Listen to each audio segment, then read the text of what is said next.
नमस्कार प्रिय भक्तों, सत्य भक्ति उपचार चैनल में आप सभी का स्वागत है। आज हम लोग सुनते हैं 16 सोमवारी व्रत कथा। ऐसा कहा जाता है कि जो भक्तजन इस कथा को शुरू से अंत तक सुनते हैं उनकी हर मनोकामना तुरंत पूर्ण हो जाती है। उसकी हर पीड़ा, हर दुख, हर कष्ट महादेव की कृपा से सब सुलझने लगती है। तो चलिए शुरू करते हैं। विदर्भ देश में अमरावती नाम की एक परम पवित्र नगरी थी। उस नगरी में एक भव्य शिव जी का मंदिर था जो कि त्रिलोक में अपूर्ण था। वहाँ एक समय उमा और महेश्वर तीनों लोकों में घूमते हुए आए। आकर उस मंदिर की तरफ देखकर एक क्षण रुक गए। इतने में ही पार्वती जी ने शिव जी से कहा, मेरी अभिलाषा है कि आप और हम आपस में मिलकर चौपड़ खेलें। पार्वती जी की ऐसी बात सुनकर शिव जी ने कहा, मैं सहमत हूँ। इतना सुनते ही पार्वती जी ने चौपड़ का खेल आरंभ कर दिया और दोनों अपना अपना दांव लगाया। इसी बात को उस मंदिर का गुरु पुजारी देख रहा था। उस पुजारी से पार्वती जी ने पूछा, यह दांव किसने जीता? पुजारी ने कहा, यह दांव शिव जी ने जीता। फिर दूसरा दांव लगाया गया, उस दांव को भी पार्वती जी ने ही जीता। पुनः पूछा, कहो पुजारी, अब यह दांव किसने जीता? पुजारी ने कहा, इसे भी शिव जी ने ही जीता है। उमा ने कहा, तुम असत्य भाषा बोलते हो। मैं श्राप देती हूँ तुम्हें कि तुम्हारे शरीर में कोढ़ रोग हो। ऐसा कहकर शिव और पार्वती कैलाश धाम को चले गए। तदनुसार तुरंत ही कोढ़ हो जाने से पुजारी की शरीर की कांति नष्ट हो गई। इससे वह दुखी हो रोग से छुटकारा पाने का अनेक प्रकार के विचार करने लगा। कालांतर में एक अति सुंदर अप्सरा पूजा की सामग्री सहित शिव पार्वती पूजा के लिए उसी मंदिर में आई। उस अप्सरा ने पुजारी की विकृत दशा को देखकर कहा, आपको यह रोग होने का क्या कारण है? भयभीत होकर उसने पार्वती जी के श्राप होने का कारण बताया। सारी बात को सुनकर अप्सराओं ने कहा कि किसी बात की चिंता न करते हुए 16 सोमवार व्रत करें तो आप इस रोग से मुक्ति पा सकते हैं। यह सुनकर पुजारी ने विनम्र भाव से अप्सरा से प्रार्थना की, हे माता, मुझे इस व्रत की पूरी विधि बतलाने की कृपा करें, क्योंकि इस व्रत के बारे में मैं कुछ भी नहीं जानता।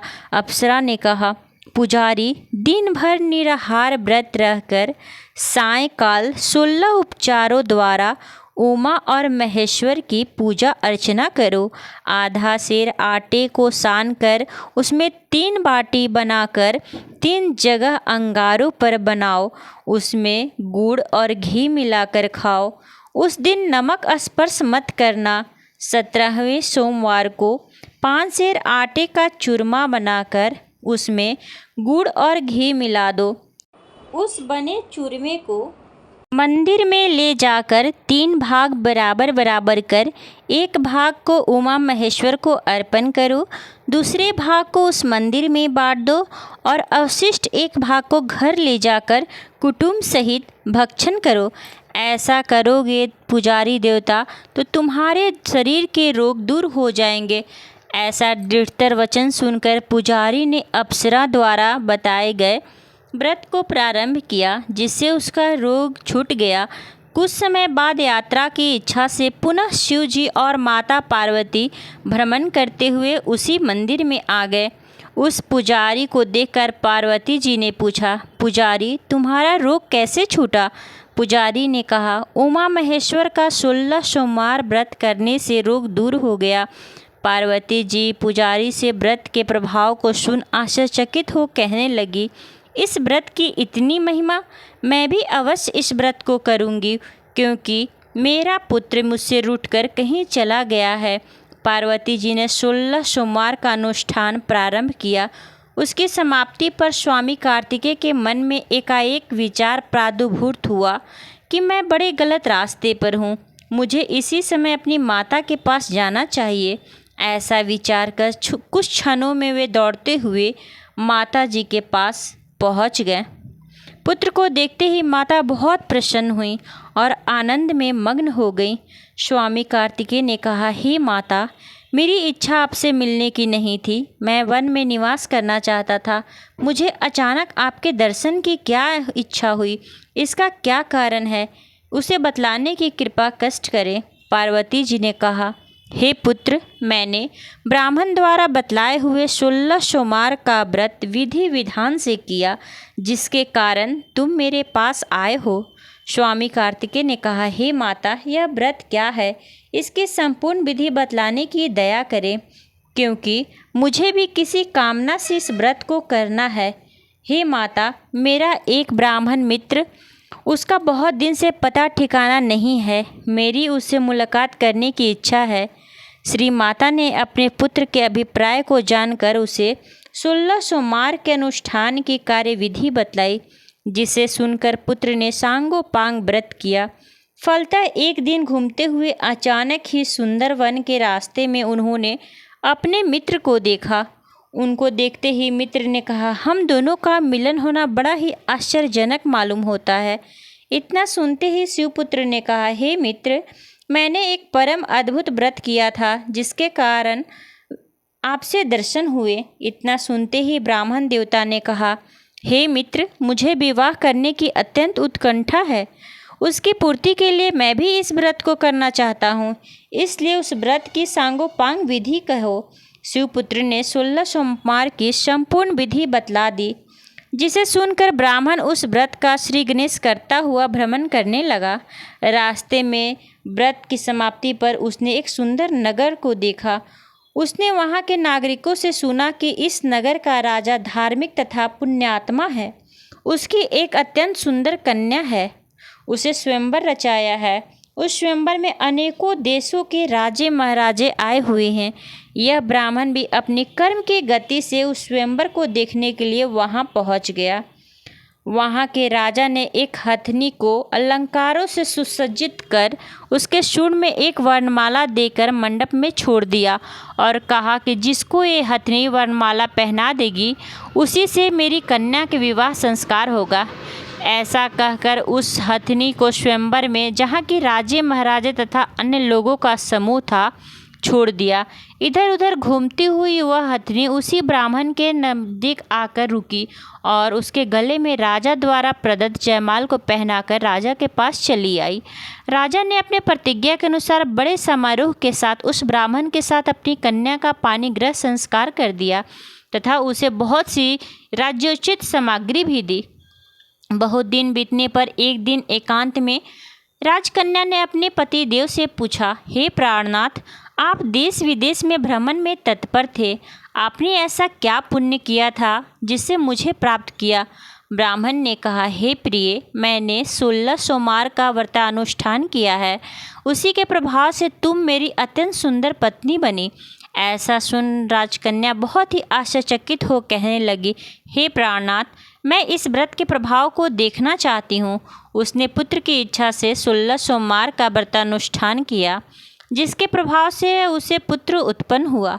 वह पुत्र 100 वर्ष की आयु वाला, तेजस्वी, ज्ञानी, अनुभवी, विरक्त, पुण्यात्मा, शीलवान, प्रतापी, माता पिता का आज्ञा करने वाला आज्ञाकारी हुआ। उसे द्विज दंपत्ति बहुत प्रसन्न हुए। कुछ समय बाद पुत्र ने अपनी माता से पूछा, हे माता, आपको सर्गुण संपन्न पुत्र होने का क्या कारण है?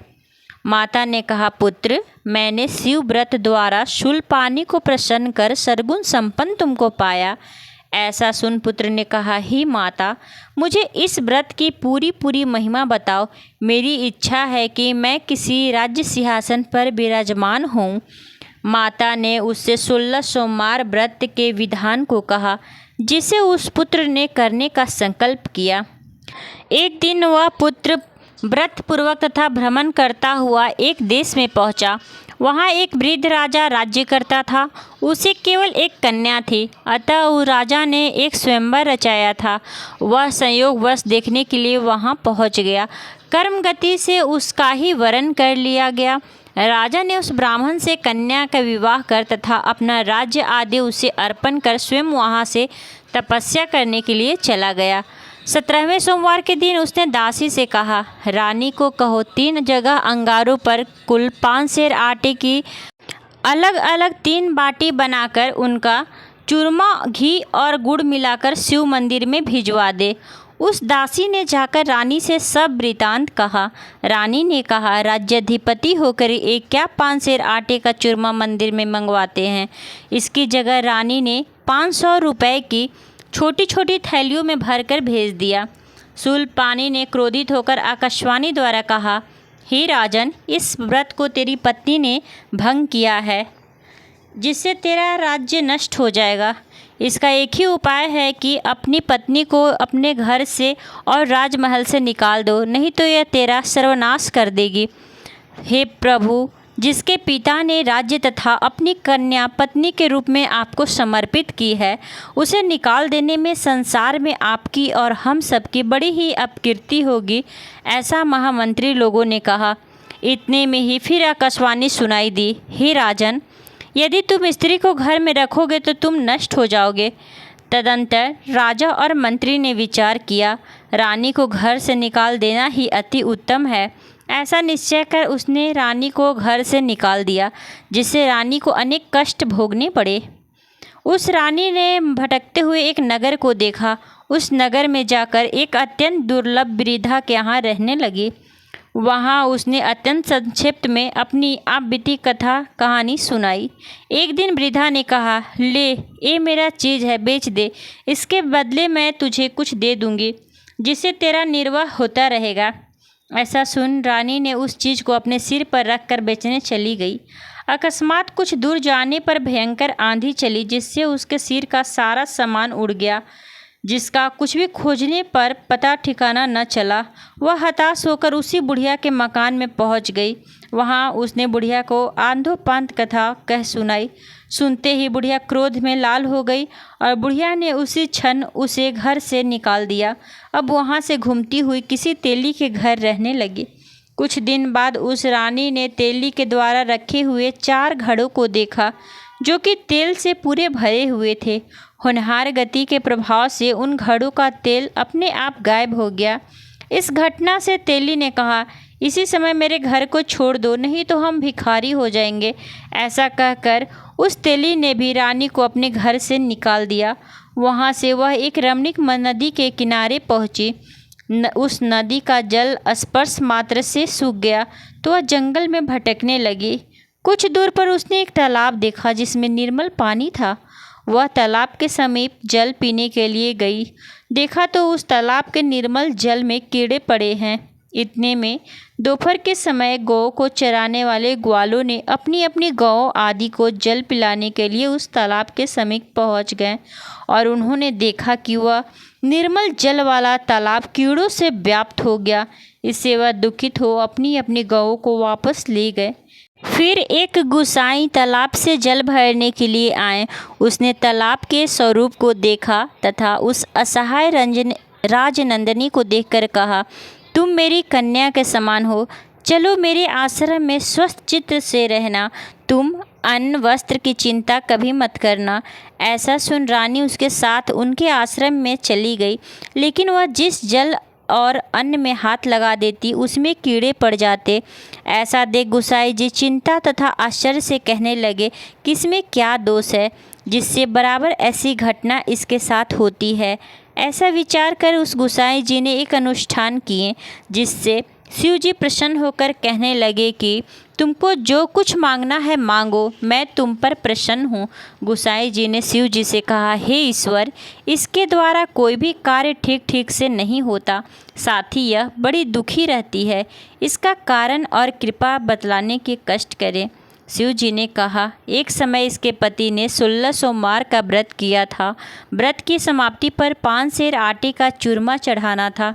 उसके लिए इसके पास उसने खबर भेजी, लेकिन उसने चूरमे की जगह घमंड से 500 रुपये मेरे मंदिर में भिजवा दिए, जिससे व्रत भंग हो गया और इस दशा को प्राप्त हो गई। गुसाई जी ने कहा, हे भगवान, आप शक्तिमान और दयावान हैं, इसके दोषों को दूर करने का उपाय बतलाने की कृपा करें। शिव जी ने कहा, यदि यह 16 सोमवार का सविधि व्रत करे तो इसके सारे दोष दूर हो जाएंगे और यह पूर्वतः अपने पति सहित राज्य भोगेगी।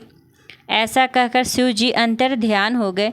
इधर उस कन्या ने व्रत किया, जिसके प्रभाव से उसके पति के मन में एकाएक विचार उत्पन्न हो गया कि मैंने अकारण ही घर से अपनी पत्नी को निकाल दिया। उसकी क्या दशा होगी, उसका जीवन निर्वाह कैसे होता होगा, अब वह इस संसार में होगी कि नहीं, इत्यादि बातों पर चिंता करने लगा। साथ ही यह भी निश्चय किया कि उसका पता ठिकाना लगाना चाहिए। रानी का पता लगाकर शीघ्र खबर दो, ऐसा उसने राज्य के मंत्री तथा गुप्तचरों को बोला।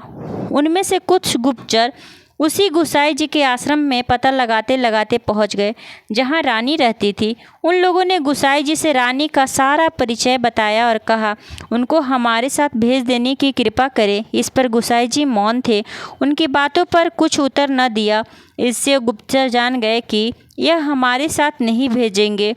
उन लोगों ने आकर सारी बात राजा से कही, जिसको सुनकर वे बहुत प्रसन्न हुए और मंत्री से सलाह कर बड़े समारोह के साथ उसी स्थान पर पहुंच गए जहां गुसाई जी रहा करते थे।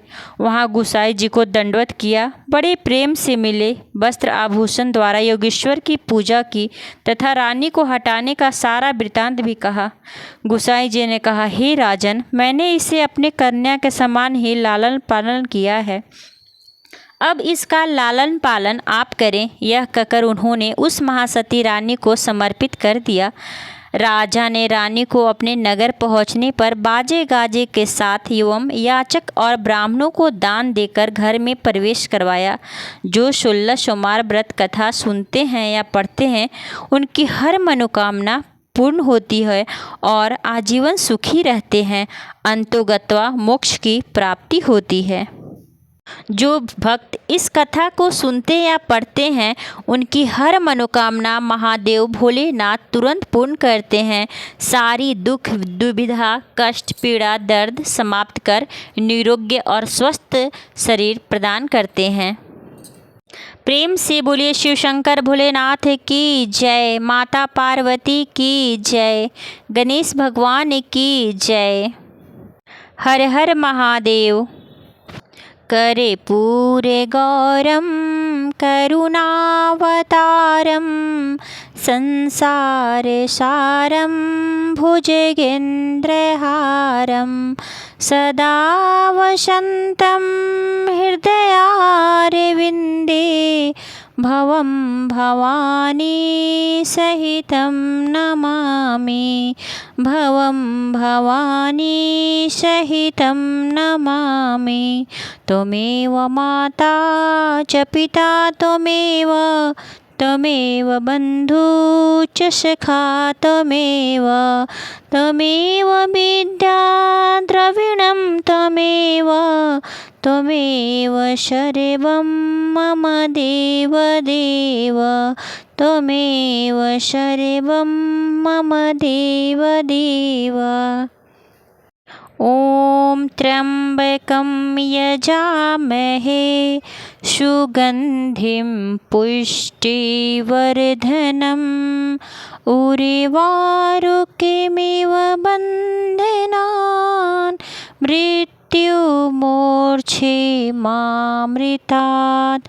ॐ त्र्यम्बकं यजामहे सुगन्धिं पुष्टिवर्धनम् उर्वारुकमिव बन्धनान् मृत्युमोक्षमामृतात्। ॐ त्र्यम्बकं यजामहे सुगन्धिं पुष्टिवर्धनम् उर्वारुकमिव बन्धनान् मृत्युमोक्षमामृतात्। ॐ त्र्यम्बकं यजामहे सुगन्धिं पुष्टिवर्धनम् उर्वारुकमिव बन्धनान् मृत्युमोक्षमामृतात्। ॐ त्र्यम्बकं यजामहे सुगन्धिं पुष्टिवर्धनम् उर्वारुकमिव बन्धनान् मृत्युमोक्षमामृतात्। मृत्युमूर्छिमामृतात्। प्रेम से बोलिए शिव शंकर भोलेनाथ की जय।